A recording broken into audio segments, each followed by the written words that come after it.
There was a survey of property managers, 79% answered that their rental demand is either somewhat or much lower than last year. And then the average rental in Q3 had 2.2 price drops and rented for about $100 less than the initial rent price. So we're learning in this market is like pricing right is more important than ever. You will absolutely shoot yourself in the foot if you're like, well, let me try something that doesn't look realistic and then we'll just lower later. We're seeing like you get like 40% of all your traffic in the first 7 days. You get penalized for doing that. You get absolutely penalized. Yeah. You'll end up renting it for less money and be longer days on market than if you price it right out of the gate. So, hey Colorado, Chris Lopez here, and today's podcast is our monthly roundup for October 2025. We're talking about real estate here in Denver and Colorado. We're going to talk trends.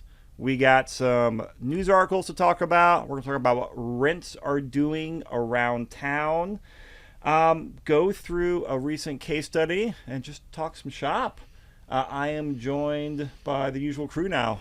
Brandon with Key Renter, Jeff with Envision Advisors, and Troy with Nova Home Loans. Good morning, gentlemen. Morning, Chris. Good morning. Yeah, Morning. I'm excited. We kind of started talking and shooting the discussions around what we record. So jumping into it and talk about market trends here. So I have the DMAR market report here for October.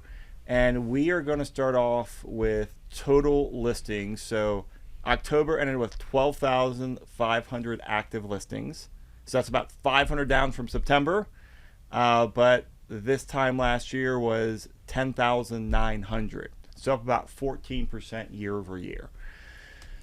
So we're seeing inventory continue to build.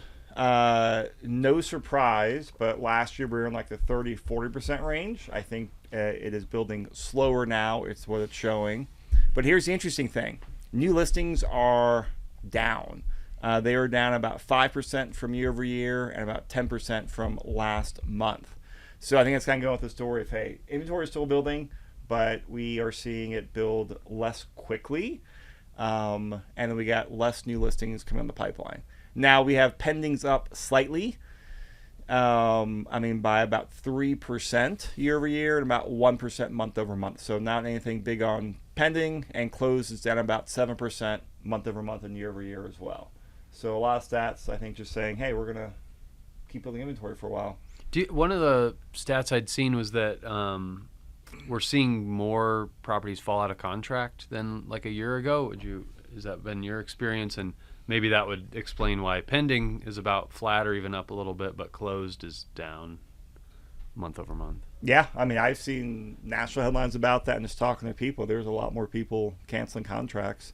Jeff and I we've had one just recently. Jeff and I were working on fourplex purchase. Yep. Investor.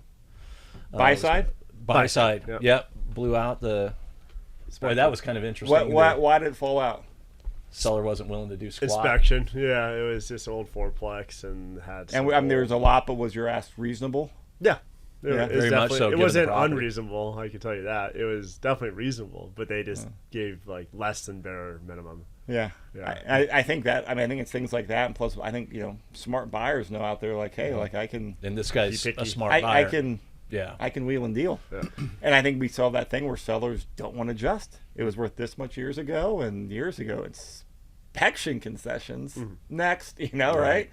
Well, these guys had done a horrible job marketing the property. Jeff and I were looking at it. They had like 3 pictures of this fourplex that they had put on. And it was some commercial real estate agents that I don't think knew what they were doing as far as marketing. And they had put some work into the property. Yeah, they spent which is some kind of money. interesting. Like the units were refresh fine. some of the units. They just had no pictures. And what'd you guys do? You just went out and started looking at the properties, right? Yep. Yeah. Moved on. Yeah. Yeah, just like that. Well, just because there's options. And it's Jackson, one of our house hack guys, who knows what he's doing, and it's like, yeah, I'll pass. Yeah.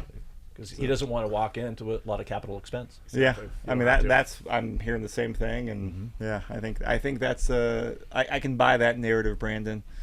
But looking at let's move down to detached and attached, since that is where a lot of the we see diversion, right? So close price for detached up about 3% annually. But median price was 0%. It was flat. Attached, we are down negative on median and 0.4% on attached. So I think this is the first time we've seen positive Yeah. in that area. Yeah. And that's in the annual, attached right? stuff. Annual, we're up. Yeah, that's a tiny it's up bit. by about Okay. half a percent. Which I think you just have to acknowledge, like, there's some inflation in a year, so it's the real numbers up, but like adjusted for inflation, it would still be kind of a drop. Yeah, and somewhere in the notes it said there's been 5 consecutive price declines for condos. This is probably just a slight blip up. I mean, do you guys see condos stabilizing anytime soon? Yeah, the desirability factor. Jeff keeps Yeah. on threatening me to do a condo purchase deals. I want to just buy a condo just to annoy Troy because we haven't had one condo transaction this year. Yeah, I don't think. that's- Have we ever done a condo transaction the last 2 years, Jeff? It's been. I have to think about it. don't Yeah, think so. I think townhome. I think the last one. Townhomes. Yeah. We'll do those all day long. Yeah. Yeah, but those are totally different animals. I'm wrestling with an alligator right now on a condo. Guy's trying to buy a second home up in Steamboat Springs, and it, condo tell, all those. I mean, just gets wonky. Yeah. And certain investors will accept those, some won't. So it's warrantability. It's just a beast. Yeah. Borrower's perfect, but the property's the issue. Yep. I'm on an HOA board, and we met this week to do our budget for next year. Dues are going up 25%. So More due increases. I mean, we were like looked at everything how we could flatten this out, but it was just not Too possible. many Yeah, third-party costs, insurance. Yeah. Just cost of materials and labor, all that. I have a friend, and he has a very small. He owns like 2 out of like 6 condos and a very small HOA, and HOA is basically insolvent. Yeah. It's like, hey, we got to. Someone's trying to actually do a transaction. We got to replace all the sewer pipe. It was going to be $20,000-$30,000 on the HOA side. They had nowhere near that money, and they're like $2,200 in reserves. Or Yeah, so something. we got raised a deal. I mean, they're getting away with the same thing. Huge jump. They had to do a special assessment, and then raise. It's like we just don't have. Yeah. And that totally affects the values. Yeah. The sellability of the property. There's like So- this place only has 7 units, and like three or 4 people all have wanted to sell for multiple years, and it's just so we're trying to get it more healthy. Part of it's like, yeah, we hate that the dues hurt the value, but what hurts it worse is when you can't actually transact in the building because the reserves aren't where they need to be and all that. I'm curious. Some of these like small prices. That's how my friend's like. He's 6 or 7 or 8 units. Is like, when do prices get so low the developer comes in, buys all the whole units thing to just totally redevelop it. Yeah. Yeah. I'm kind of waiting for. Be cool to see some of those plays happen. Yeah, that's probably going to. And then for detached single families, because that's what that number is, I think the reason that one, the value holds stronger, because in general, those ones also get affected by inflation, but those are most desirable assets to buy for not just owner occupants, but also investors. But also, I do believe we had such a run up in appreciation from COVID years. We kind of like use it all up over a 10-year period. So I do see flat for the next few years, unless we have a huge drop in rates until Troy drops the rates. But till that time comes, we'll see flat, just because we kind of used up our appreciation that we had. Well, what do you have, like 40% in like that 3-year period? It was nuts. It was nuts. Yeah. I heard someone say once, I just went up for, we took a cash advance out, right? We took a cash advance out on depreciation, rent growth.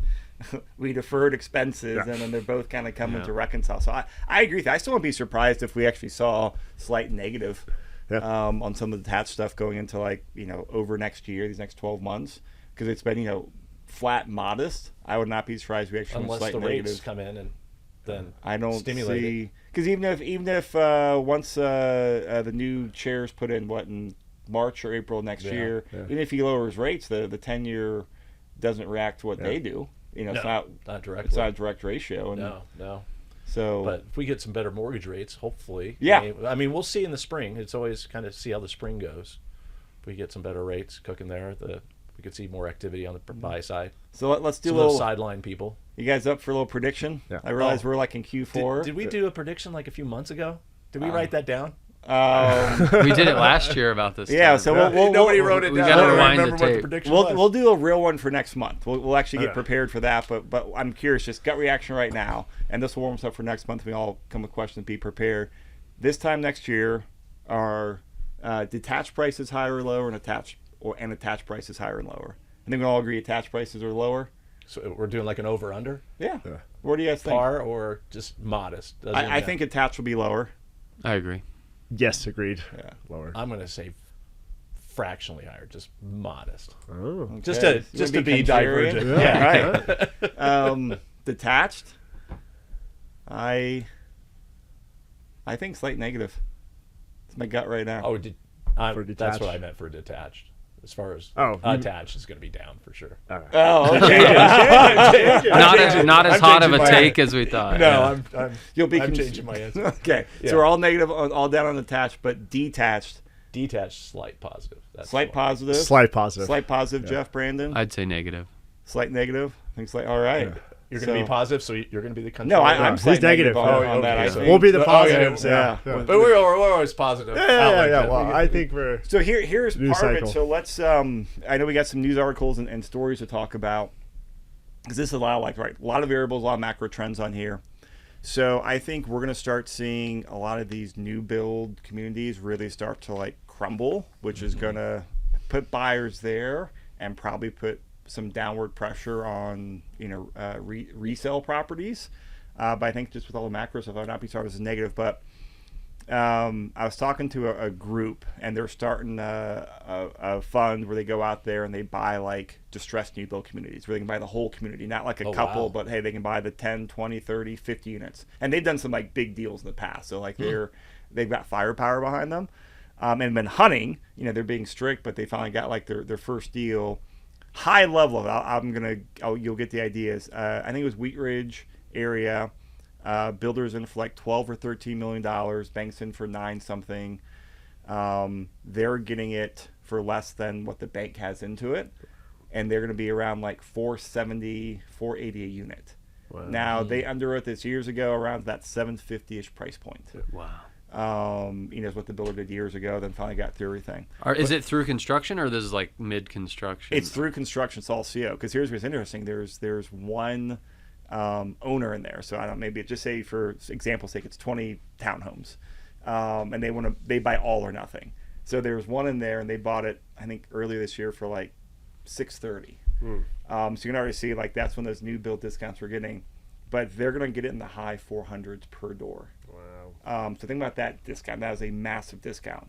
And actually, since they're buying it back from the owner, hey, we'll give you a few more bucks you bought for, otherwise your value is going to collapse. And she's like, all right, I'm out. So it just really interesting to see some of those deals start to happen right now. But that's going to have some downward pressure overall on the market.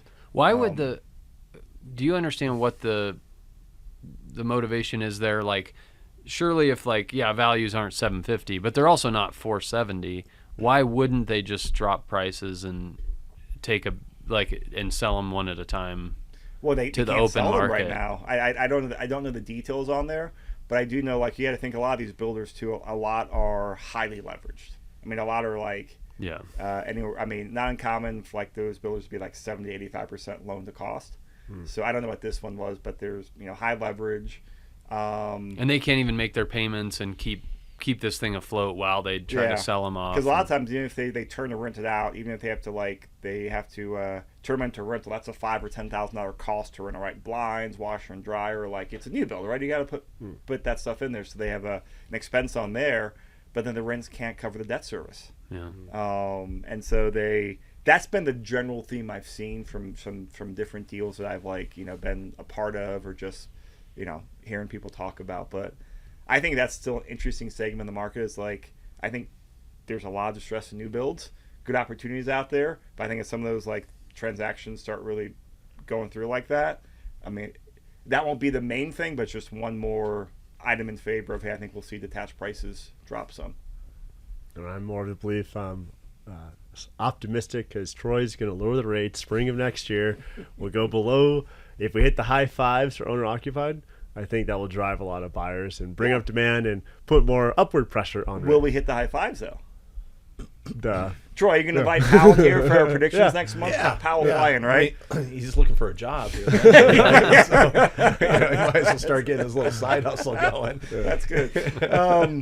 So, Brandon, you brought an article talking about the Denver County population growth. Tell us about it. Yeah, so this was from an article that was written after there was some kind of like gathering thing. It's from the Denver Business Journal.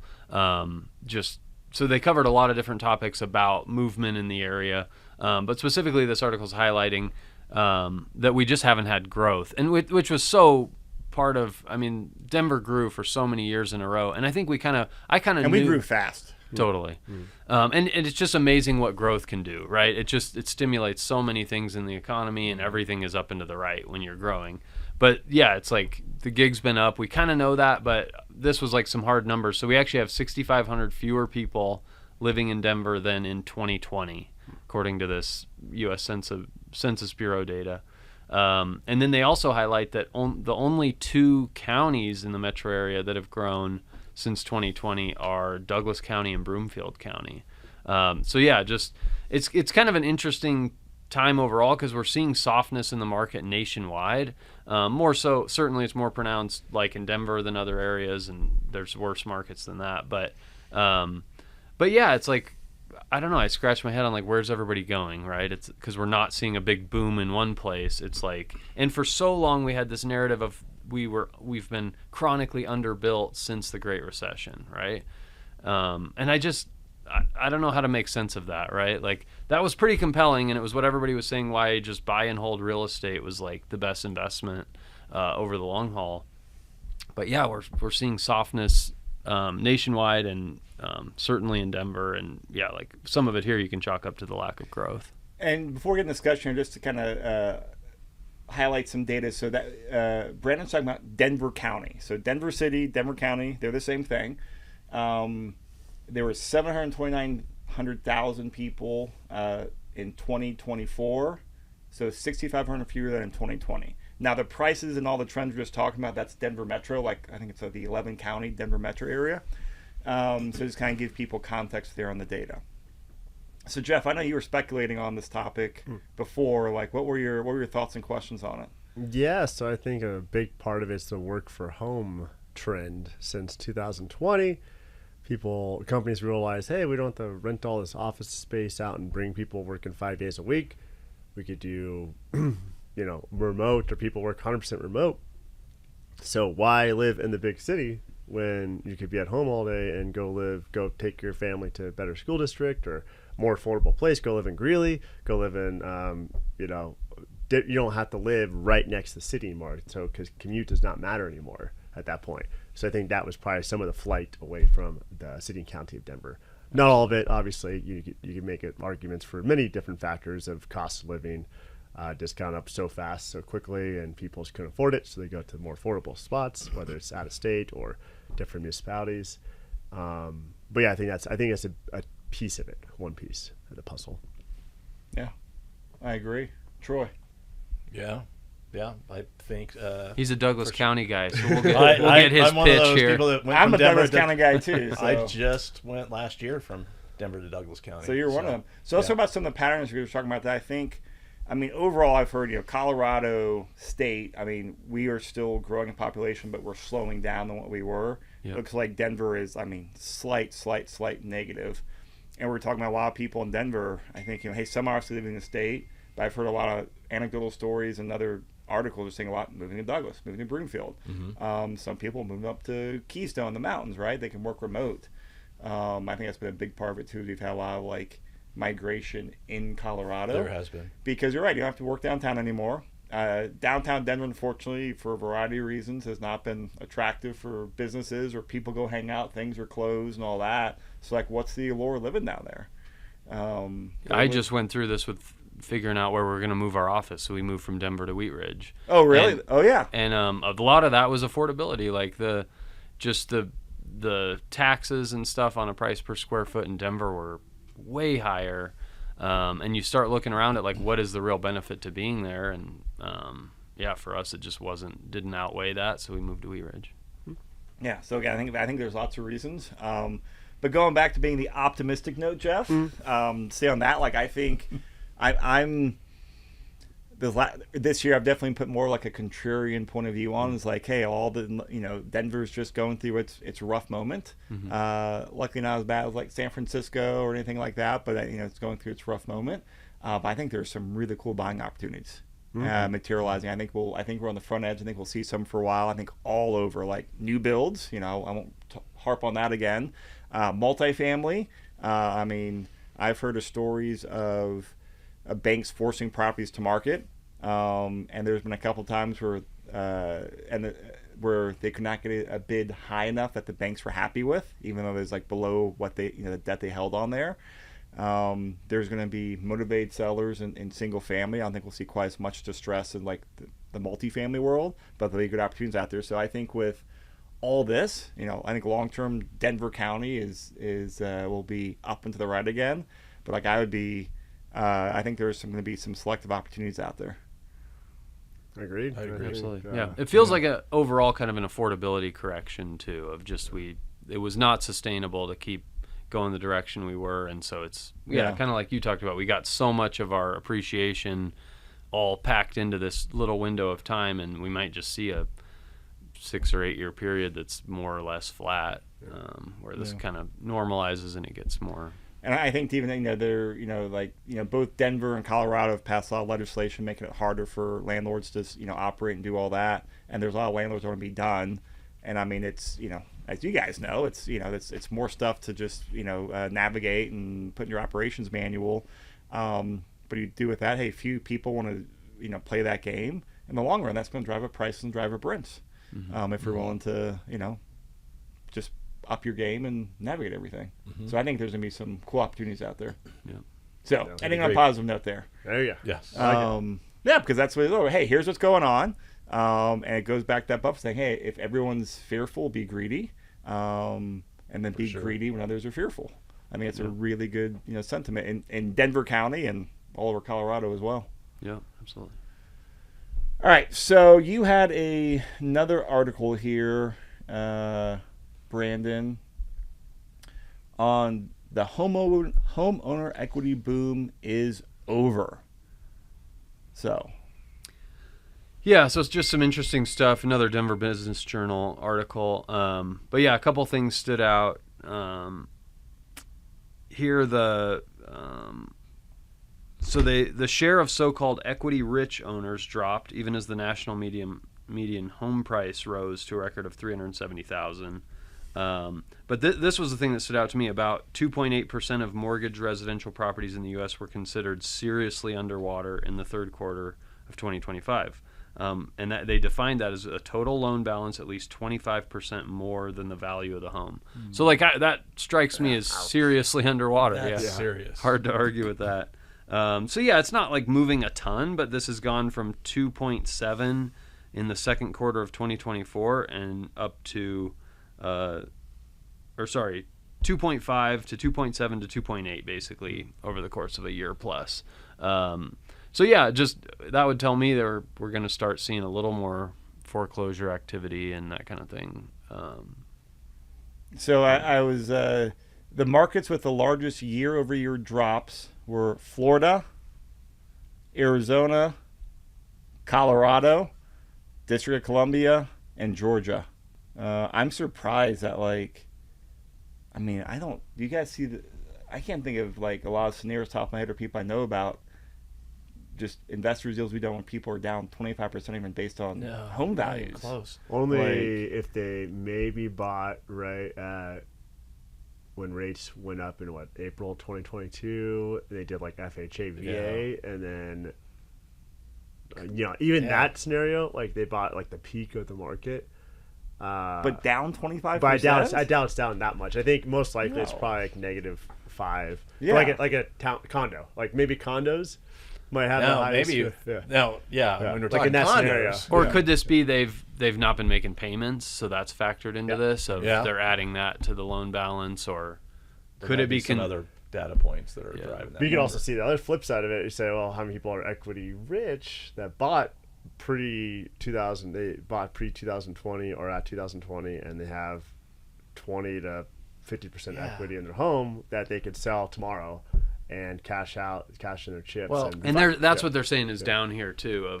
And they defined that as what equity rich was having over 48%, or the loan is less than 48% of the value of the home, or something like that. Oh, wow. So that number's moving in the wrong direction. Of we're seeing a drop in how many people are equity rich. Yeah. So in Colorado, maybe this is it was saying it's down from 48 to 43%. Yeah. So I guess that percent-wise. So maybe not quite as dramatic. Could it be some people maybe have cashed out who had paid a home off or something like that? It just feels like there could be a lot of scenarios where. Yeah. I just don't think maybe I misheard. Where people are underwater by 25%. Like, and another day. And that's the it's peak a of the small market number on but... Colfax at the Condo. Condo there. Maybe in that scenario, right? Yeah. But that's such a but small not negative sample 25. size. It's probably negative 5. And then another thing that they don't have on this article probably, but something that maybe Troy knows is what percent of total mortgages out there are 30-year fixed versus ARMs. Versus 2009. Yeah, I wish I had that readily available. I know 2009 it got the vast way majority up there. are 30-year fixed. And to get a 30-year fixed now versus 2009, where we had all this foreclosure boom, was way more ARMs. Anyone, the Ninja loans, all that, to get a 30-year fixed, you have to be way. So yes, maybe there's some people have negative. Yeah, it's a small number, hard. And this is nationwide too. So we're trying to find where an example of how this would happen in our market. Maybe it just hasn't. Like some of those Florida markets have seen more foreclosure value drop than we have and stuff. So. For sure. I mean, I had a recent refinance that we worked on. Client bought in Greeley a year ago. We refinanced it, and the value was up nicely. Yeah, Greeley. Yeah, both places. Yeah. And they had done a little bit of work, right? They did some basement updates windows and stuff. And but it was up nicely and saved a good chunk of money. Mm-hmm. But their loan. So going back to the equity rich and some people being upside down, I think it goes back to the narrative is like Denver will be in a stall for a while. Colorado will be in a stall. But most people, whatever they're going to ride it out or just sit on for 5 years. But there will be some people, hey, they are underwater, or they bought at the top and they're distressed. Again, going back to I think there will be some very select opportunities, but no crazy corrections. No, not 2009. No. Yeah, because that was more bad loan products. No, I mean, that's going to be multifamily and office. Yeah, that's what the opportunity. Now another article to office trading at 2% of what sold for 10 years ago. I didn't even bring that one because it's we've talked through those stories before, but it's crazy. Then more some multifamily deals, same thing, where they've been 20%, 15% what someone bought in 2020 for it. Like those are like 2009 type numbers. Yeah. But we talked about mortgages, 30-year mortgages. So recently, the idea of a 50-year mortgage to lower monthly payments was floated. So here's high level, extending the terms from a 30-year to 50-year mortgage on a $400,000 home changes the monthly payment by $200. Amazing product or not amazing product? Troy's not the first to sign up for this program. Right. But like you said earlier, Brandon, before we started our podcast, I mean, it might help some people, and they're not going to keep it for the full time. I mean, the average lifespan of a loan, last stat I heard, is around 5 years. So it's not like a long-term product like most of the loan products. People aren't riding all 30 years. Yeah, but yeah. So, I mean, my counter argument there, if $200 makes or breaks the budget to own the home, you should probably not own that property. No, if $200 is it. But if it's like, hey, so here's a question for you, Jeff. What if someone's like, hey, I want to buy this property, I want to maximize, cash flow, all this stuff. I'm going to do a 50-year mortgage instead of an ARM. Here it comes. Yeah. Would you do it, Jeff? Give me a 100-year mortgage. Give me a 100-year mortgage. Yeah. Think about it from an investor point of view. You got 1,000 years? Yeah, 1,000 years. Yeah, I'll take it. Because it's more about the cash flow, right? Because you're right. You could refi. You could put cash out refi. But I look at this, if I wear two hats on this one, so if I wear just my personal self, okay, what I think of this, it's a terrible product because it really doesn't help affordability. It doesn't really make, on a $400,000 house, which I'm guessing is the median price nationwide. doesn't do much to make a dent for that person. So why the heck would they pay that much more interest to the bank to get 20 more years on the mortgage to save $200 a month? Not really a big deal. But for an investor point of view, oh, it's a great idea because it brings, even though $200 is not a lot, it brings more buyers out of the market to the market. More buyers, more demand equals higher prices. I mean, how much of the needle is that going to move though on like buyer excitement? I'm curious about this. Like, rough numbers. If you're going to get a $400,000 loan, how much increase in the loan would make your payment go up $200? On traditional stuff right now, like a 30-year fixed, kind of the rule of thumb is for every $300 you can get another $50,000 in purchase power. So this maybe would raise your budget. If you went with the 50-year, it would raise your budget $40,000 or something like that. Or $35,000. Yeah, $35,000 or something. So like that might be the difference between getting into the neighborhood you want or something. Versus... Right, and that's where I think Jeff's kind of coming from. Demand. It might help a few people push over the goal line. I mean, we're seeing it in the auto industry. I mean, look at some of the loans that they're doing on those. 8-year loans, car loans. Ugh. Well, one of you guys said they're going to do double. One of you guys 15. say like double digit. 15-year. That's what they're also looking at.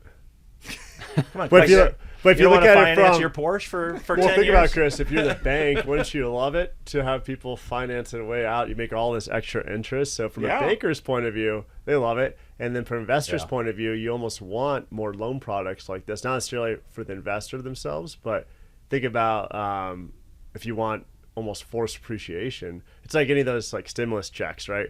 If you give everyone $1,000 in the marketplace, what do you think people are going to do? They're going to spend it. So it increases inflation, which in turn helps people own assets. Yeah. So that's why I look at this one as like not the best idea from, in my opinion, but from an investor point of view, it's like, oh yeah, bring all longer mortgages. And then also the opportunity for an investor. I mean, if you're thinking about if you want to cash flow on these like markets in Cleveland, where they're already tight margins anyways, this just helps you. So now you're just kicking the can down the road, and now your cash flow goes up, and multiply that by 10 properties in Cleveland. Now your cash flow goes up $200 per month per unit, per door. I think this, I think smart people could use this product in a smart way, like we talked about. But I think a lot of people would just use it to increase their budget and might get them over the skis. Yeah. I think it would be the tale of two stories. I mean, like the 15-year loan, or the 50-year loan. I'm sorry. Hey, going on your idea. Hey, if it extends cash flow, going to refi in a few years or whatever it is, buy a property, do your cost segregation study, pull out depreciation, like just different levers you can stack on there. Yeah. But like, I don't think it's going to be revolutionary. I think overall this is not a good loan product. Terrible. I'm not. While there's some very select use cases, I think you can do it through other loan products right now. But I think for the consumer and overall housing prices, I think this is a bad product. And this is what they don't talk about either on that article is, Troy, what's the interest rate 15-year versus 30-year? Yeah, it was usually like a good solid 3/8. In some cases, a half spread between the two. Yeah. 3/8, pretty typical. And then if there was a 50-year product, I imagine it would be higher interest rate. Oh, for sure. So in a way, that $200 is probably even less. Yeah. Because you're paying more. Well, I think the 200 had factored that in. I think it had. I just think about the amortization schedule, how flat it's going to be on the front end. Like a 15-year, you're paying it down quick, your first payment's like 9 cents against principal or something. That's extreme, but that's what I'm kind of saying. Where a 30-year, you might be throwing like $400 or $500 towards principal reduction. Yeah. That might be half of that. It might be a couple $100. Just go interest only, right? At this point, you're almost at an interest only place. So. Going on with this example, they shared, I think it's a Wall Street Journal article. It would add $300,000 more in total interest to the loan. Nice. So that's wild. Going back to an extra $300,000 over that 50 years. But you save $200 a month, So you get more tax deductions. Throw away 10 to save yourself 3. Yeah. Or 2 or 1. But Chris is right too. Like the smart investors could use that product wisely and make it work. But the average consumer has no idea what they're doing. They get over their skis. They'll probably refi that loan product multiple times to other 50-year products and then pay even more interest than what they say on there. And like the fully amortized loan really has always served as kind of this hedge against like the market drops, but you've owned the house for 5 years and you've paid it down some, and so you're not upside down. Yeah. Whereas like this just makes less of a dent in that, and I think exposes the general market a little more to people all of a sudden being upside down. And right. Yeah.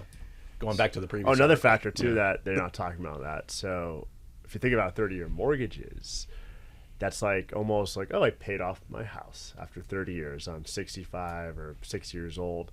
I can live in my house and just deal with the taxes and insurance. So you have like kind of like on fixed income now and Social Security. You have like a plan. You don't have to worry about housing payment. With this 50-year product, you got 20 years left. So you're still paying the mortgage another 20 years. So you're almost now a forced seller. So it almost creates like a future supply of homes. Then you do a reverse mortgage, Jeff. I guess you. That's a whole I guess that's a whole nother. I guess so. I mean, you guys want to get wonky loan products? We can talk about reverses too. We'll say that.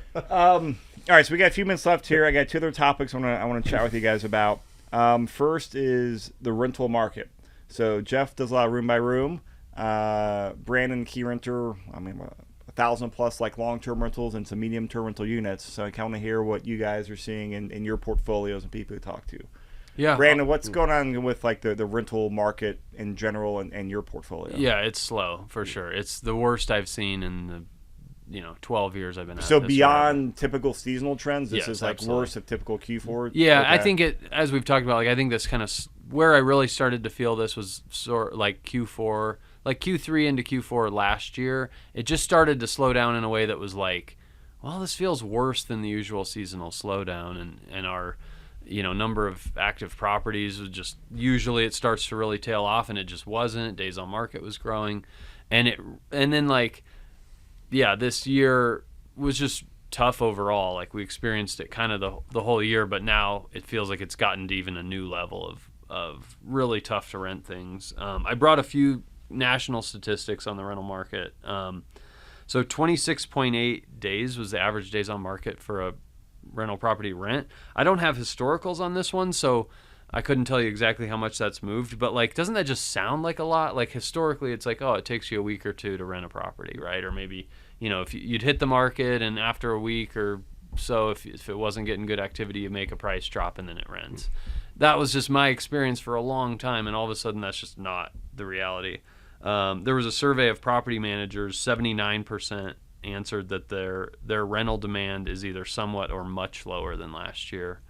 And then the average rental in Q3 had 2.2 price drops and rented for about $100 less than the initial rent price. So just all things for me, that was not the normal experience, right? Like those were your bad properties that you had to make 2 price adjustments. And now this is portfolio wide. And now it's like, that's your average. Yeah. So we certainly have some extreme examples of stuff that's, we're getting at least, and it's 800 less than the last lease we had on it. So what were like the real numbers? Like, are we talking like 2,000, 3,000? So the one that comes to mind was a 2-bed, 2-bath condo near the ballpark. Last lease 2880. We just got it rendered for 2,000. Wow. Ooh. And it was like 100 days vacant. Well, So you keep going down. You're like, gosh, like surely at some point we'll all of a sudden see the activity pick up. And I think there's probably a number of things going into a building like that, and that's where a lot of your new builds are coming online, and they're getting really saucy with what they're their concessions rolling out. are... I think we talked about that one, but like the one Dude, thrown in pass. an icon Yeah. pass, and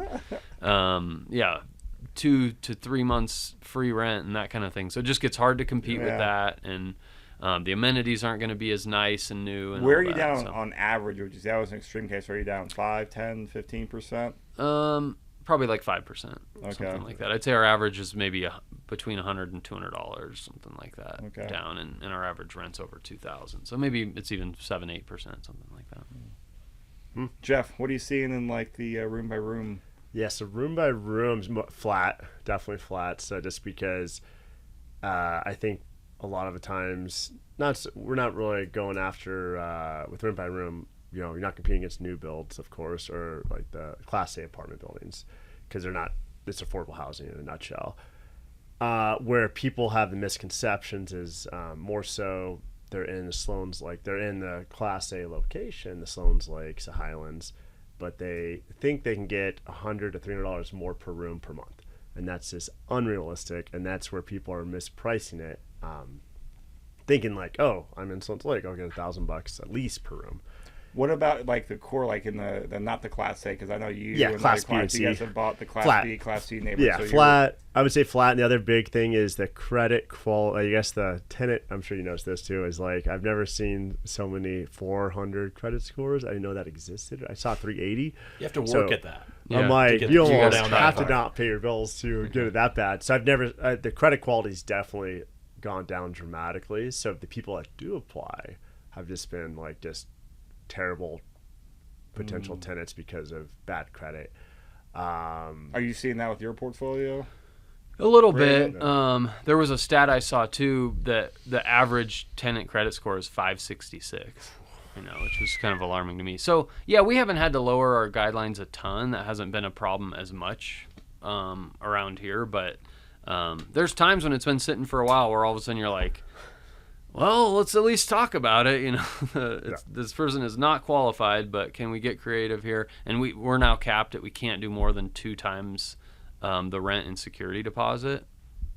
And that was one of the laws that came through. So yeah, if it was really bad in some situations, we'd be like, well, can we just insulate it with a 3 or 4 month, equivalent hedge it off a deposit? little bit, And we can't do that anymore. So it just, some of those kind of things, they do that to try to help affordability or something, but really what it ends up being is like we're just less likely to take a chance on someone with a low credit score. So What's your threshold? What's your cutoffs I believe it's for a credit score?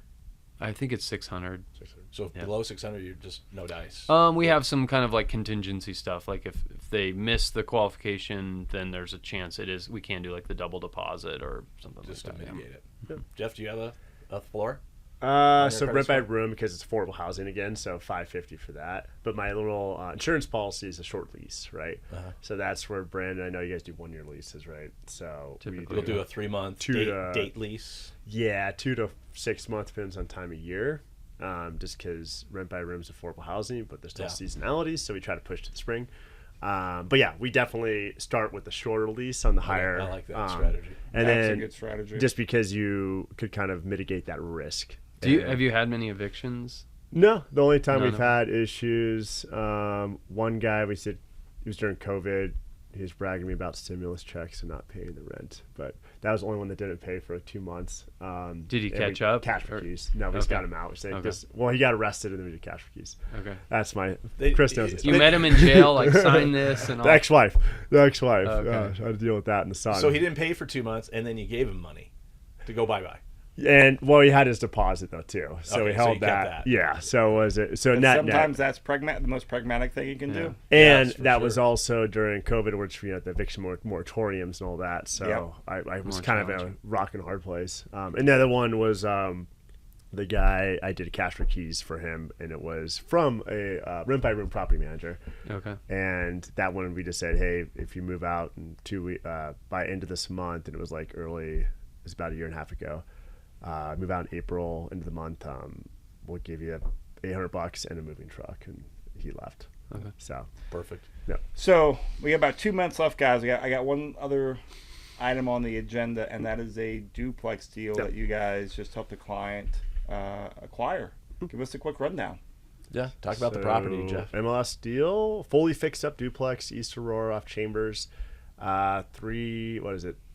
3-bedroom, 1-bath upstairs, 2-bed, 1-bath downstairs with the 1-car garage. That could be converted to a bedroom if they want to. Fully renovated, everything brand new, LVP flooring, the little gray walls with white trim. Beautiful place, new kitchens, new cabinets, new appliances. Owned by a plumbing company next door. So, the tankless water heater in this place.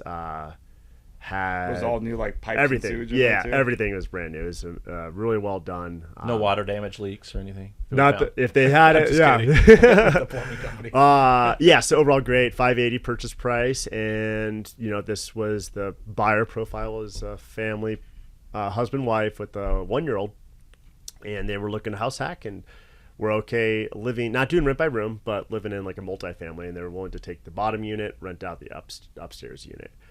And what's really cool about it is, Troy, they used a special program to get it. Yeah, we were able to do a down payment assistance program Yeah. on a duplex. Oh, which that's is something cool. you can't always do. So Right.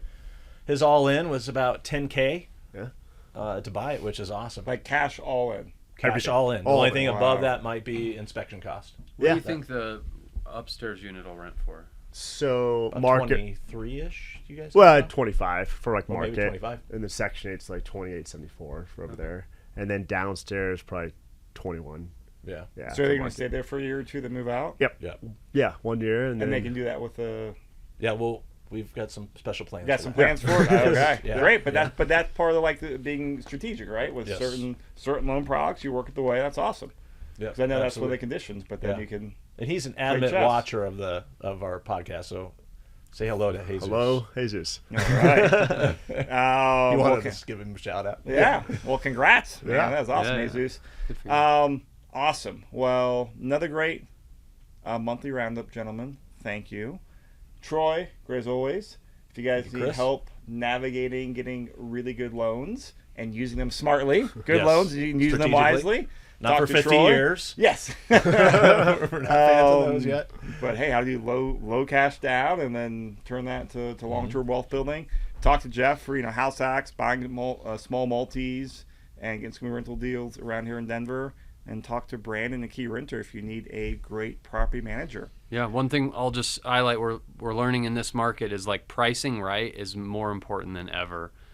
You will absolutely shoot yourself in the foot if you're like, well, let me try something that doesn't look realistic and then we'll just lower later. We're seeing like you get like 40% of all your traffic in the first 7 days. You get penalized for doing that. You get absolutely penalized. Yeah. You'll end up renting it for less money and be longer days on market than if you price it right out of the gate. So I think that's great advice. And on Absolutely. that note, we are we got less than 2 months left in 2025. If you guys are out there looking to buy properties, there's always some great end year deals between Thanksgiving and New Year's. So if you're active, man, go on the hunt. For sure. Awesome. Well, thank you guys. Another great podcast. Thank you. Thanks, Bye, Chris. everyone. We'll see you next Bye. month. See ya.